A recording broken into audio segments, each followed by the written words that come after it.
everybody. Welcome to the Buckeye Weekly Podcast. I am Tony Gerdeman here, as always, with Tom Orr. Tom, how's it going? Oh, Tony, we are at the part of the preseason portion of our podcasting schedule where we think of all the things that, we need to do this show. This is a good show every year. We'll have to do that. And then you kind of look and it's like, the season starts in 9 days. So we'd better get going on the to-do list because we do not have a lot of time left. The good news is we're almost to the portion of the year where we're doing a show every day, a Buckeye Weekly show every day. So this is like the last essentially daily show that we'll be doing for Buckeye Weekly. So the next time we talk to people, it's game week. And so that's pretty cool. And with the season on the horizon for the Buckeyes, Tom, I wanted us to take a look at some over-unders, some projections for Ohio State, and maybe a couple of projections for Michigan as well. And none of these, I don't believe, are anything I've made up. A handful of these are from DraftKings, so these are legitimate. Others that I have for us are over the course of the last decade, putting some numbers together and averaging those things out and using the averages as over-unders. So none of this is actually coming from my stupid brain. It's all DraftKings or history or our listeners' stupid brains. So this should be a good show. Well, for once, none of this will be your fault. So I guess we have that to look forward to. So, yes, indeed. So let's start out with some Ohio State over-unders. And like I said, these are from a popular sports betting app. I'm tired of saying the name at this point, right? So this is Travian Henderson's rushing yards. You can bet on this over-under right now, 975.5 yards. Tom, I know where I am going on this one. Where are you going? I also know where I'm going on this one, and I am buying all of the Travian Henderson stock that I can buy at this point. Travian Henderson has talked to us a bunch of times about the fact that he is investing a bunch of his NIL money, and he is dabbling in the stock market. And if Travian Henderson was listed on the New York Stock Exchange, I would be doing the buy thing.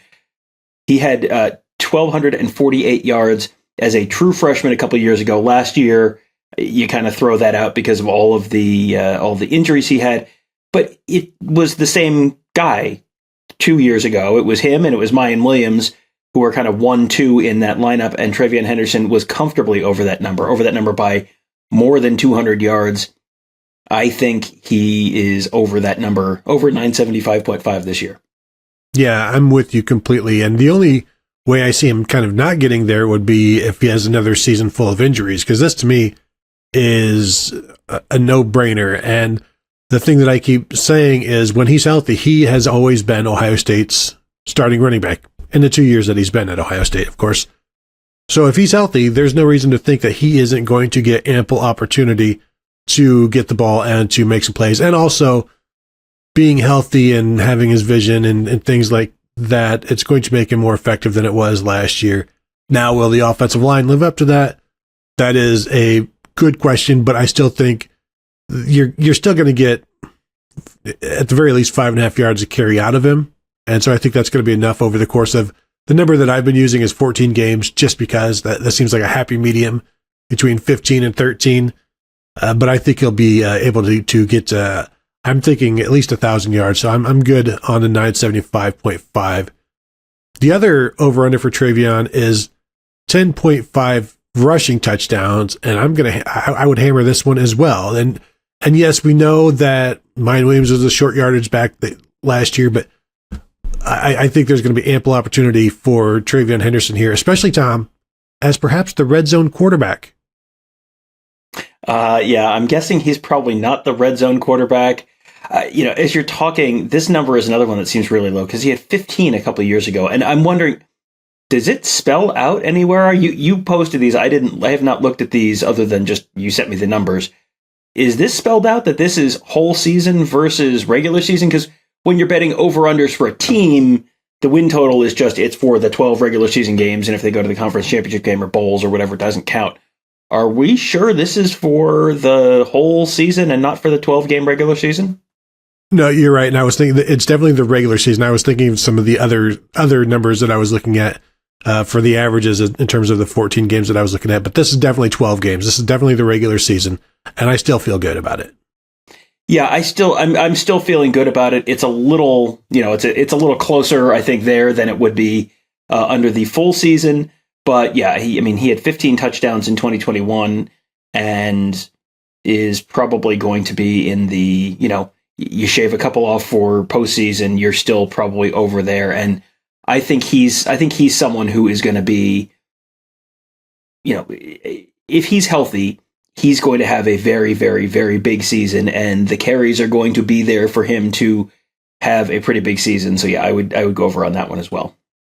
And he'll have multiple games with multiple touchdowns, and probably only 2 or 3 without scoring, I would think, on the ground.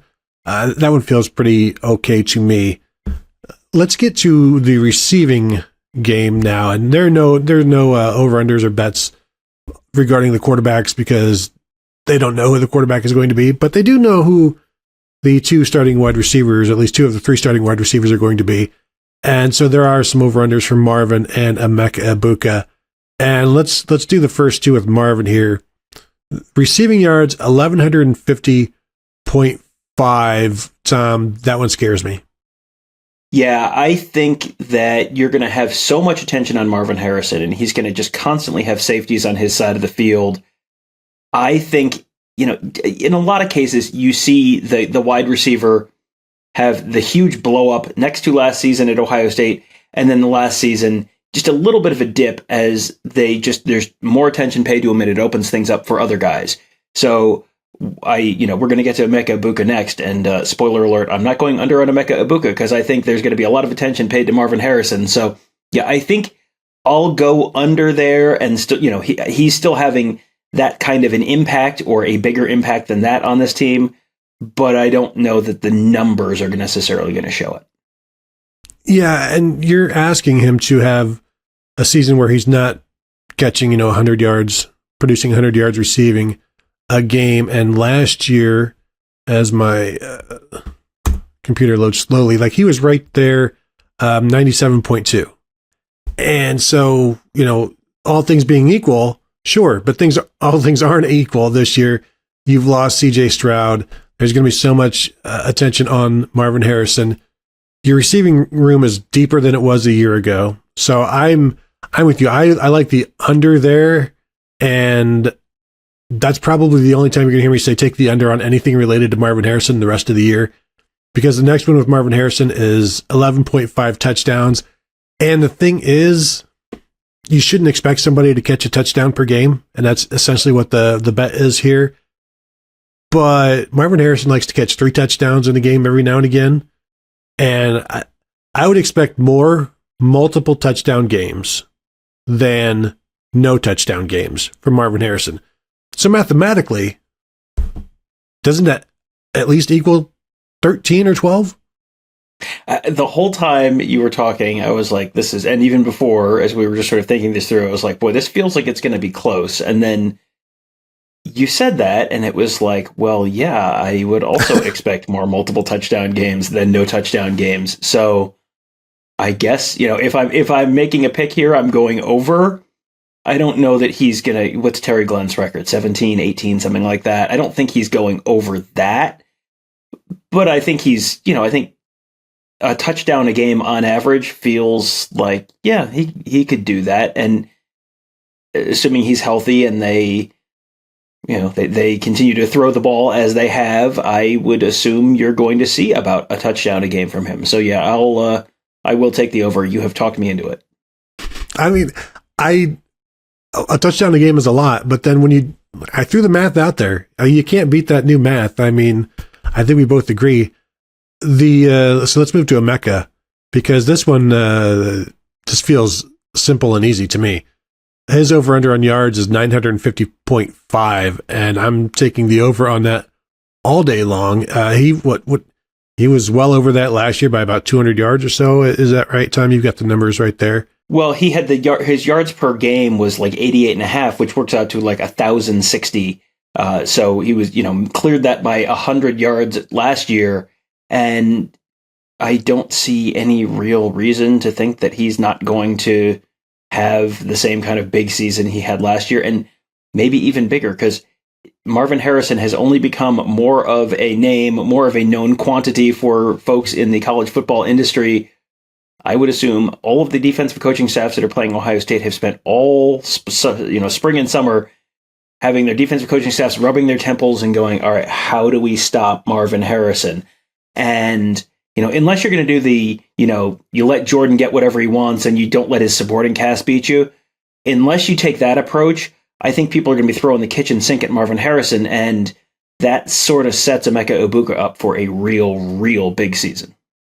And we know they're going to be moving everybody around. They're going to put Marvin Harrison in the slot, some trying to find some things that work and find some matchups. But when they do that and the defense focuses on that, then you're going to have Emeka outside, perhaps in one-on-one against a corner, which could lead to some bigger, deeper plays for him and some home runs there, which would then tie into the over-under of 8.5 on touchdown catches.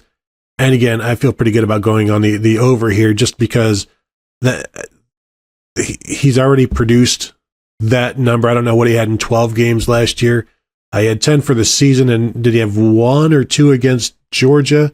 So I think 1. I think so. At least yeah, 1. I think it would have been. Yeah, I think it would have been at least. I think 9, 8 or 9 last year.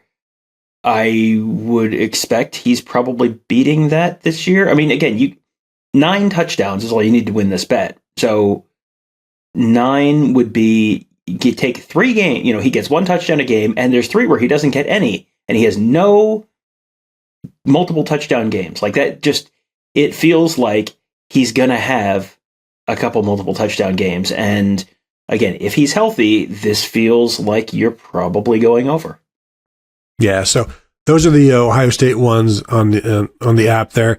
I want to throw some Michigan ones at you, Tom, to see how you feel about this, because I see I see a bunch of overs that I'm taking, and when I'm talking about the Michigan offense and taking overs, that's, although, if you look at the numbers, again, this is based on Michigan played 14 games last year, so you're going to want to take that into account, obviously, and, we're talking 12 games here. The J.J. McCarthy over-under is 2,600.5 yards passing, and for me, I feel like they are going to try to prove, maybe to themselves and to JJ, that they can throw the ball around. So I'm going with the over here until he starts throwing interceptions and then realizing, oh no, we better get back to running the ball. I think they're going to try to prove to everybody, because also I think they need to be able to throw the ball to win a national championship. So they're going to load up, I think, early in the season. You might see him with 1,000 yards passing in the first 3 games, and then you just need 1,600 over the next 9. Yeah, that's a really interesting question, is do they know they need to throw the ball to win the national championship, or do they think they can run the ball to win? Because, I go back to the offensive line walking into the stadium before the whatever bowl it was against Georgia in the playoffs 2 years ago, and they're wearing "Run the Damn Ball" shirts, and they got sunglasses on, and oh man, we're gonna and they just got the hell kicked out of them in that game. And and then last year they scored a bunch of points against TCU, but a couple pick sixes, and they managed to find a way to lose to a team that was about to lose 65-7 to Georgia. So I guess this does feel a little bit like a do or die year for Michigan. And, I'm explaining a lot of this here where, boy, you look at, they didn't lose much this last offseason. They're losing pretty much everything potentially after this in this upcoming season. So if you're going to win the national championship at Michigan, boy, this would be a real good year to do it. And their schedule is garbage. So you have time to screw around and kind of figure out, okay, what do we have and how do we fix it? And let JJ McCarthy do what you're going to need him to do in the playoffs, and be willing to accept those mistakes. So I think I'm going to go over on this one, because they're also going to want to keep Blake Corum healthy. They're going to want to keep Donovan Edwards healthy. They've got to. They can't run those guys into the ground the way they did at times last year. So they're going to have to throw the ball a little bit more. So yeah, I'm going to go over on this one, and I'm not going to feel great about it, but I'm going to feel better about it than I would going over on the next one. Exactly, because I'm thinking I'm going over on 2,600, but I feel like I'm going to go under on the 20.5 touchdown passes for JJ McCarthy because I think I don't know that he has the accuracy right now to complete passes in the red zone that lead to touchdowns. So I could see them moving the ball between the 20s really, really well with their players, but I also don't know if they have enough. Maybe they do have some go-to guys with Cornelius Johnson and the tight ends and things like that, but I am going under on the 20.5 touchdown passes. I am too. And, last year it felt like a lot of times they would get in the red zone and he'd make bad decisions in the red zone. And if you're in the red zone, you've got the running backs. If it's second and goal from the 3, I don't think they're going to get cute and throw a lot of play action passes. So I think between Corum and Donovan Edwards, they would love to get one of those guys to New York for the Heisman ceremony. Like, absolutely love to do it. And I think you're going to, you don't want to have JJ McCarthy vulturing touchdowns from Blake Corum and keeping him from New York because he only had 10 touchdowns rushing instead of 18 or whatever it is during the course of the season. So yeah, I think I'm going to go under on the JJ McCarthy passing touchdowns. This next one, and again, I was thinking all overs here, but Blake Corum 1,055.5 rushing yards, and that seems like an easy one for me. But then you think about these first 3 games, is he going to play more than a half in any of those games? And is he going to come out of there with like 250 yards rushing, or is he going to, total in those 3 games, or is he going to have like 20 carries in the first half against whichever of those, and have like an 180 yard a half and 20 carries where they just pound him and pad some stats there, or at least just keep the stats from being underwhelming because there's no need for him to actually play in any of those games. So you don't want to wear him down, but I don't think Jim Harbaugh has any concern about that because he's continued to wear him down anytime he's had him, and he's been the number 1 option. So even all of that, I still think 1,056 yards over 12 games for Blake Corum with that schedule, even with Donovan Edwards. I think they didn't have Donovan Edwards here, but I might take both of those guys over on 1,055. I'm glad that Donovan Edwards isn't on here for me to have to consider, but I feel good. I feel okay. I'll feel better after I see those first 3 games about taking the over. Yeah, and both of those guys played 12 or fewer games last season, and Corum finished with 1,463 yards, Edwards with 991 yards. So, Corum was 5.9 yards a carry, which, what are the odds Blake Corum finishes meaningfully below 5.9 yards per carry this season? Feels like very, very slight chance that happens. He's probably in at least that 5.5 yards per carry range again. And yeah, they ran him into the ground last year. 247 carries last year, 140 for Edwards. I don't think they're going to run him that much, but if he's still averaging 5.5 yards per carry, it doesn't take that much to get to, 1,055 or something like that. I think that's probably a comfortable over. I'm assuming they're smart enough to not pound, that he gets 12 carries a game for the first few weeks, and they just kind of take it easy and, gradually work his way into the season and don't run him into the ground. But I still think I'd go over that without too much concern. 12.5 touchdowns from Blake Corum is the over-under there. In 12 games, he's going to have a couple of games with 3 touchdowns or something like that. But he, being the smaller of the backs, does Donovan Edwards become the vulture here and take a bunch of those inside the 3, inside the 5? JJ McCarthy with his legs, does he, with some bootleg action, does he vulture some? But it also feels silly to take any unders where Blake Corum is concerned right now because he is so darn good. So I would take the over. I don't feel comfortable about it just because of the other running backs in the system and the other options there. But I'm going to go over because it's Blake Corum. And do you know did you look up how many touchdowns Blake Corum had on the ground last year? Because I did. Do you know? No, but did he have like 3 the year before or something like that? I don't know. Last year in 12 games, he had 18 touchdowns on the ground. So, you can take a little bit of a step back and still make it.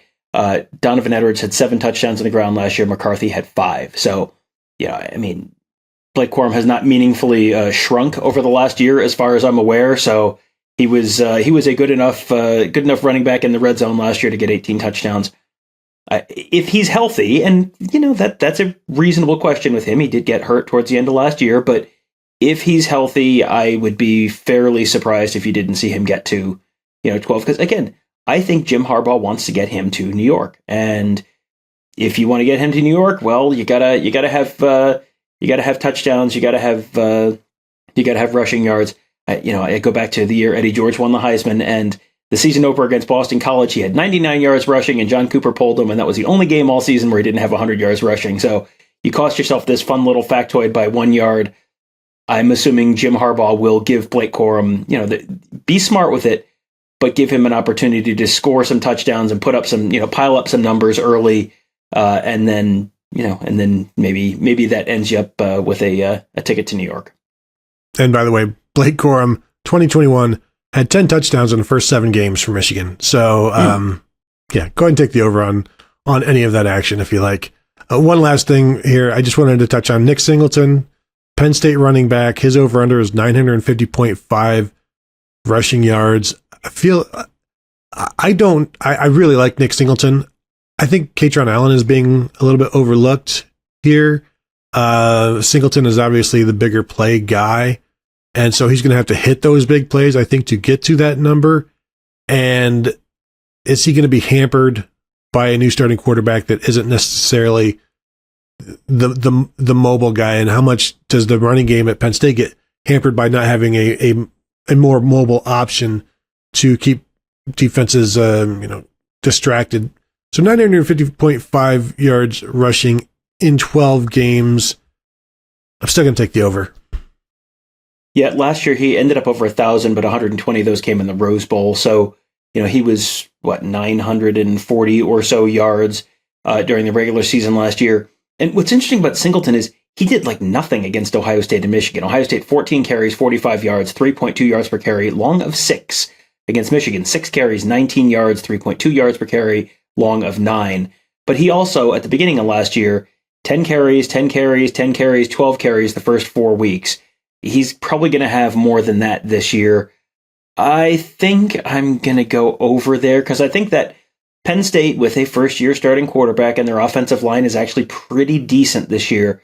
And the wide receivers are okay, but they're not incredible. I think they're going to be leaning on that run game a decent amount where, you have to worry about splitting carries there, and that's going to kind of trim those numbers down a little bit. I would still probably go over for him just because I'm pretty bullish on Penn State this year. I think they're going to win probably most of their games other than the Ohio State and Michigan games, and we'll see how those go. But I think that's going to be a pretty good Penn State team and a pretty good Penn State offense, and that's probably going to be driven by the running game. Yeah, I would agree. Let's know, so that's we're done with those over-unders. Now I want to look at history, Tom, and base some over-unders there. And just looking back at the last decade, for the most part, until I tell you otherwise. Yeah, now we're going with the full season and not just with 12, because these are full season lines and not. So just for those playing along at home, just want to make sure everyone understands that. So, yes, thank you. So the average season for Ohio State's for first-time starting quarterback at Ohio State over the last 10 years, which is J.T. Barrett in 2014, Dwayne Haskins in 2018, Justin Fields 2019, C.J. Stroud in 2021. If we are setting these numbers as over-unders, these are the kind of numbers that you're dealing with.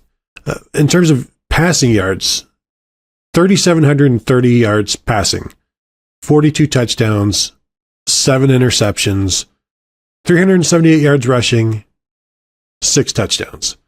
So, Tom, 3,730 yards, make it 3,730.5 in terms of yards passing for Ohio State's starting quarterback this year over the course of 12 to 15 games, 10 to 15 games, 6 to 15 games.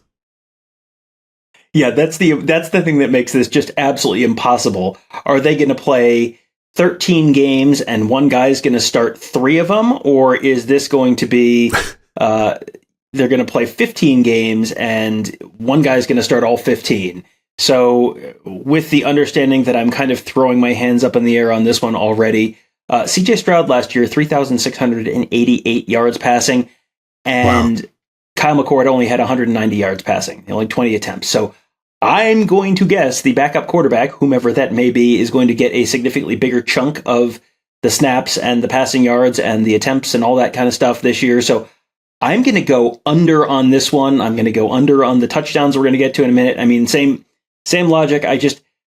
I think even if you're playing, I mean, that was based on 13 games last year. Even if you're playing another game or two, which they very well might, there's going to be those snaps are going to be divided up, I think, much more than they were last year. So I think those numbers for the starter are going to be down a little bit from where they were. Yeah, I'm going under on the yards passing and the 42 touchdown passes. They're going to want to run the ball more as they bring their quarterback into the fold and get him comfortable. And I do expect more than one quarterback to get some snaps in here, so that's going to take some things away. I don't know about that 7 interceptions though, Tom. That's that's one where you really do need to think about it. And the Ohio State quarterbacks have done really, really well over the years in terms of throwing interceptions. They don't do it a lot. As you can see, the 7 is the average. And then, the next year, the second year as a starter, if they have a second year as a starter, they get even bolder, but they're still completing passes at a 70% clip. So, it's probably best. It's safer to just take unders everywhere, and you're going to hit probably more than you lose with the average quarterback situation at Ohio State. So I'm going to say under across the board in terms of the passing stuff. Yeah, and I'd go under on the interceptions as well, because with as much as Ryan Day values taking care of the ball and keeping things moving and all that kind of stuff, I don't think they're real incentivized to really push things if you have another guy kind of look, right over your shoulder.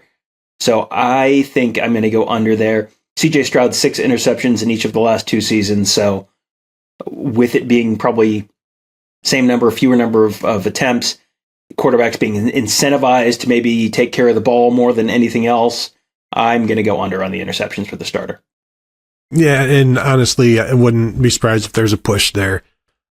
I'll take unders as well with the 378 yards rushing and 6 touchdowns, because that is thanks mostly, almost entirely, to JT Barrett and Justin Fields. JT Barrett rushed for like 938 yards as a redshirt freshman in 2014.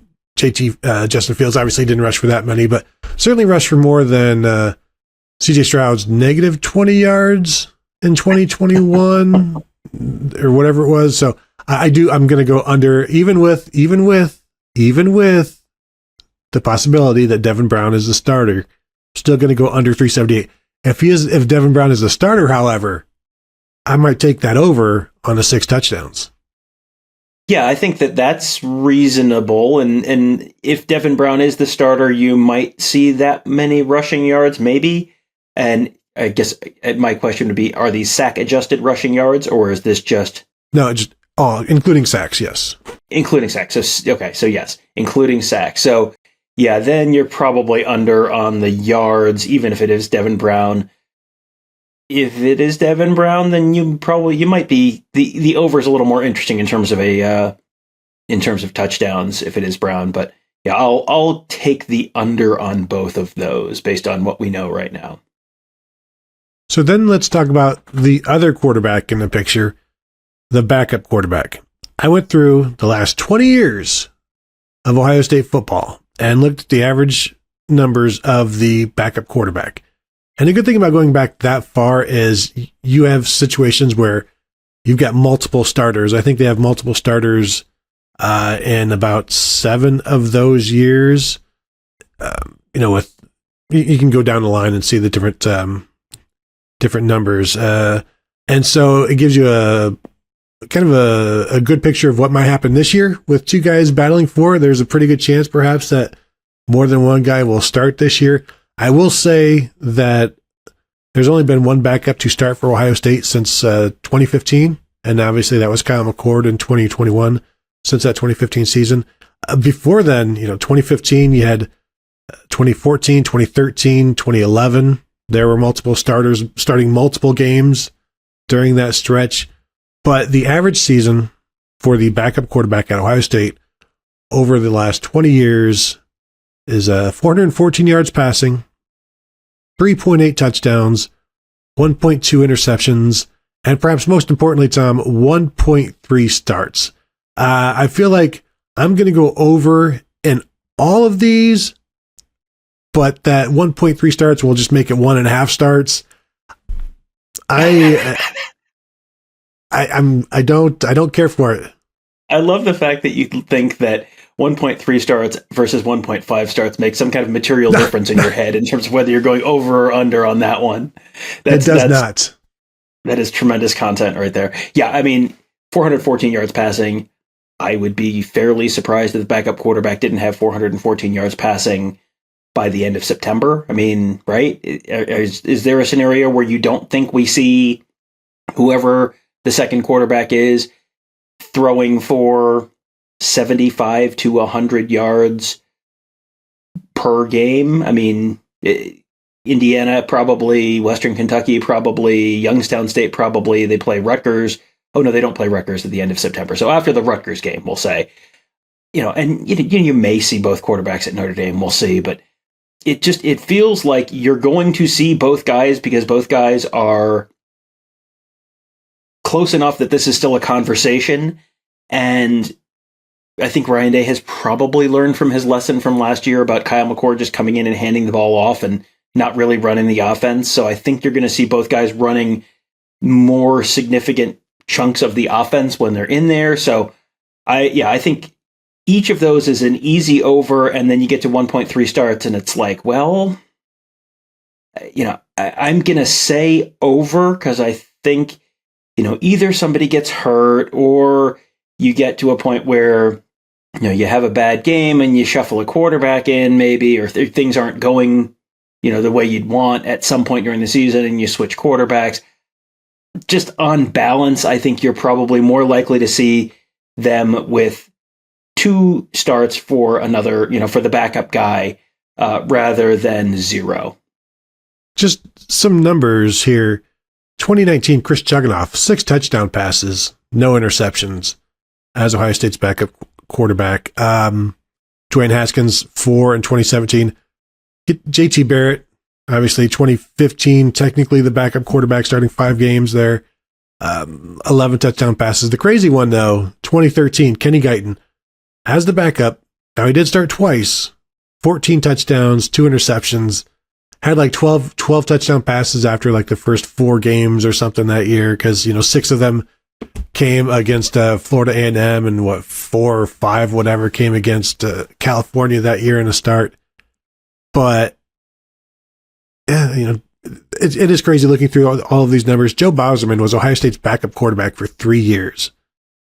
I don't know if we really remember that. It's not on the tip of anybody's memory, I remember those years. I just think about them all the time with all the posters on the wall.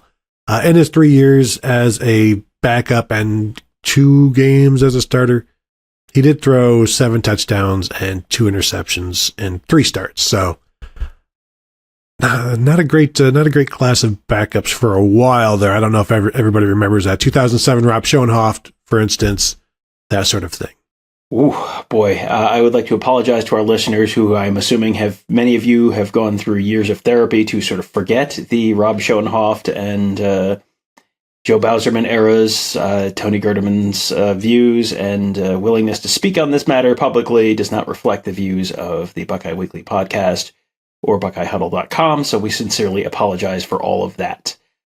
All right, that show went a little bit longer than we were planning it, so we're going to cut it in 2, and we've got more stuff coming for you guys tomorrow, some defensive over and unders and some listener over and unders that we'll get to. So tune in tomorrow for the rest of that. I want to thank you all for joining us. As always, find us at BuckeyeHuddle.com.